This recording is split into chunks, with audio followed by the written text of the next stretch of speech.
What's going on, guys? William Bootsy Blending. I'm gonna sum up in this video pretty much my whole pandemic. My whole pandemic transition from 2019 to currently today. And it's a wild ride, guys. Buckle up. After my failed business, which is Chennai business that me and my brother tried to do, I left my home. That was my home for the past 4 or 5 years, and my grandmother died. My mother chose to move down south, and my brother remained in Waterbury, but he kind of disappeared when he did it. I gravitated to or closer to the Hartford area because I was trying to avoid New York City. I was a struggling Uber driver trying to avoid getting rides in New York, so I figured if I come to the greater Hartford area, I'll get more rides to Bradley Airport, and I won't be as stressed about traffic, even though Hartford gets jammed up too, but it's slightly not as bad. I'm living in a room after everything. I decided to move in a room. Puerto Rican woman. She was 2 years younger than me at the time. Another bipolar woman in my life. Bipolar. I mean, 1 minute cussing me out to trying to sleep with me. But I managed to stick it out there, and that's when it was around 2019. I forget what month the pandemic started to happen. I was able to manage to get I was probably one of the first people to get the EIDL grant. At the time, it was less funds. I managed to get like 17,500. That's what gave me hope. There was a light in the tunnel, guys. It was like, I know about this setting up LLC stuff, and my only drawback is when you're in a rush to get to the top, you make bad decisions. I hired E. Dean Cole from, I think it was, I forget the name of his company, but the guy name is E. Dean Cole. He had a YouTube channel, and he was known like the black holding company guy. He was the first guy I saw talking about the holding company stuff besides Glendon Cameron. Glendon Cameron was talking about it too for years, but E. Dean Cole was talking about streamlining the process, giving you a package deal where you just pay this fee, we set up your holding company, and we go after funding for it. Guys, in my experience, every single company I've ran across that promises this is probably a scam. Even though I'm going to offer something similar, I'm eventually going to show proof. I'm going to bring on people that I've managed to help all along the journey. So at least I can say I'll have some proof. But there was a light at the end of the tunnel. I was able to get another vehicle because I completely destroyed my Chevy Trax. Completely destroyed it doing Uber full time. So I got this Subaru Forester, I believe it was. Older Subaru Forester, I think it was 2011, but I got it from a shady dealer in Waterbury. Red flag, it was a bad decision. I managed to hang on to that for maybe 6 months before it started giving me problems, but I had the title to it because I had bought it with technically the government money that technically they don't want you to do. But I feel that I used the Uber business to get this money, so I'm putting it back into my Uber business. So If they come after me, they come after me.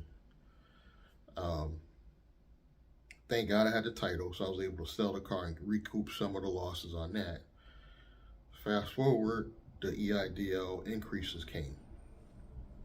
Oh, mind you, when I came up here, I came up with, I totally left out a lot of blanks.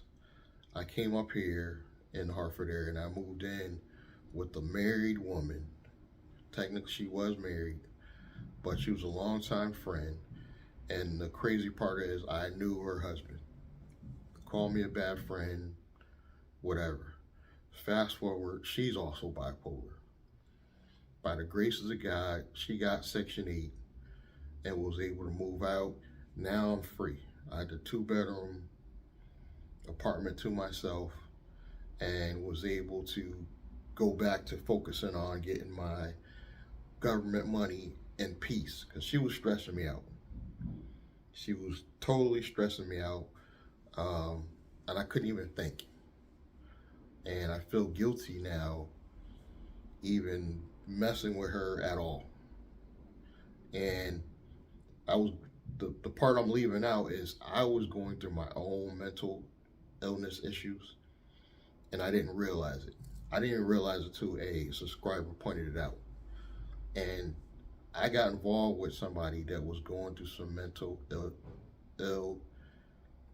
illness issues because of the stress between her and her husband. And make it worse, they were both my friends at one point. So feel free to call me a bad friend in the comments, whatever. So when her subscribers pointed out, he was like, well, you basically call me stupid. You stupid anyway, because you both were going through mental illness issues trying to live together. And I didn't even delete the comment because he was right.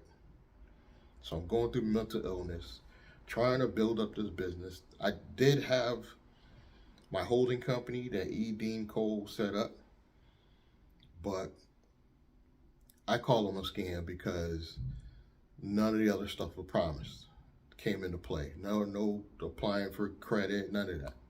So basically I paid $3,000 for him to set up a corporation. I could have paid probably $750 and got the same job done.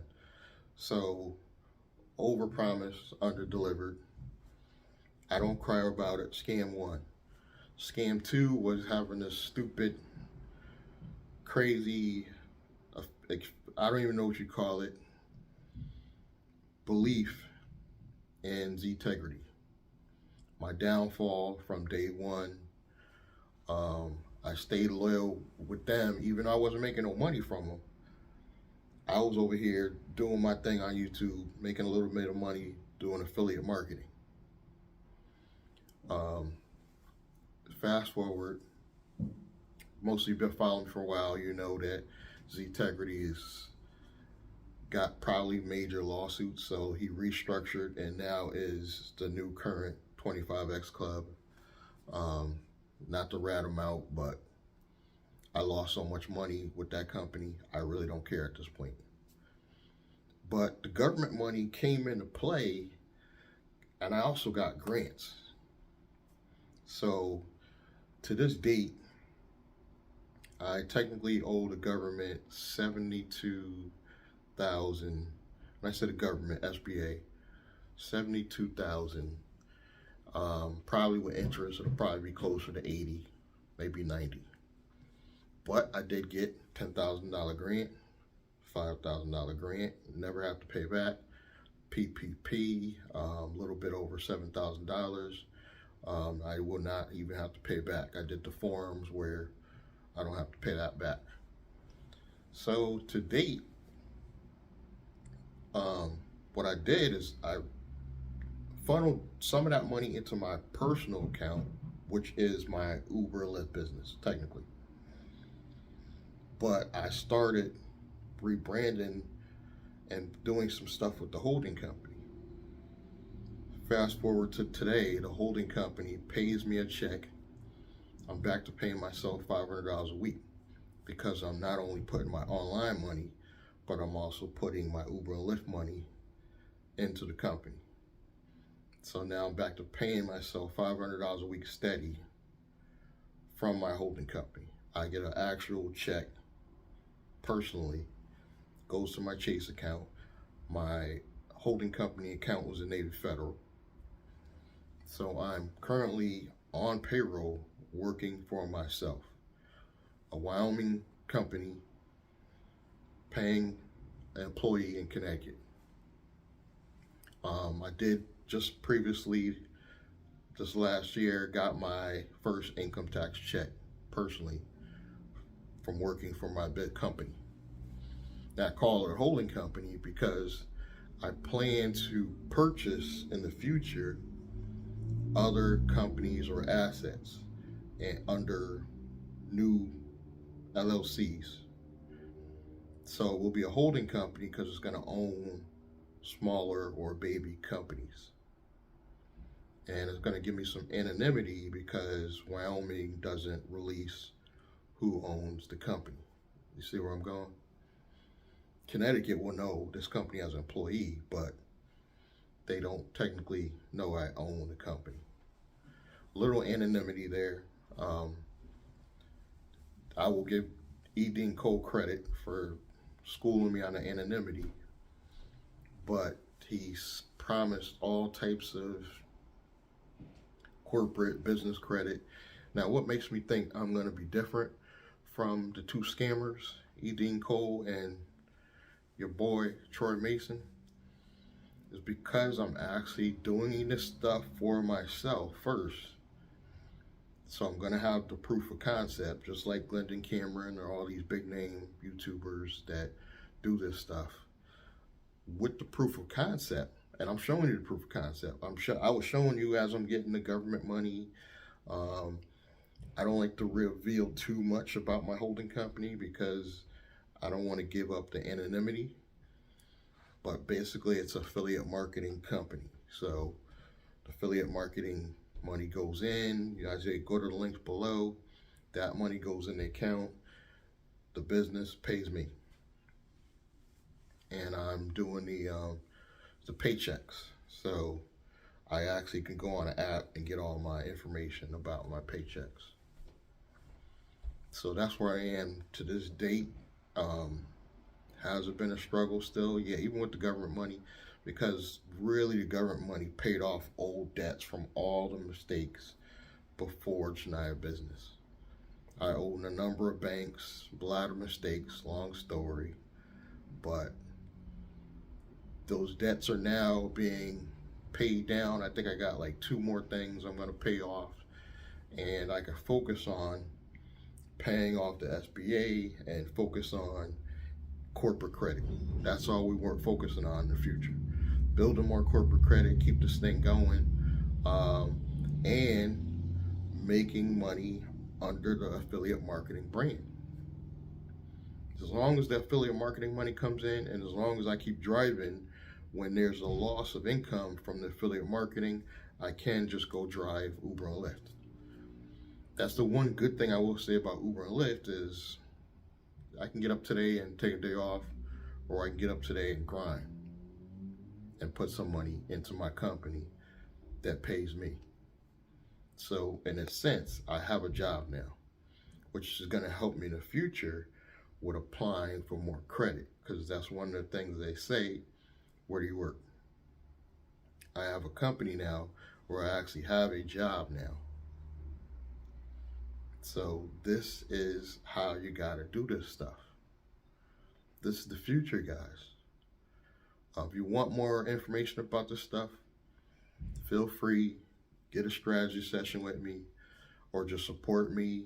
Give me a thumbs up, subscribe, like, comment, click that bell icon, continue watching, and I'm going to check you guys in the next one. Thank you.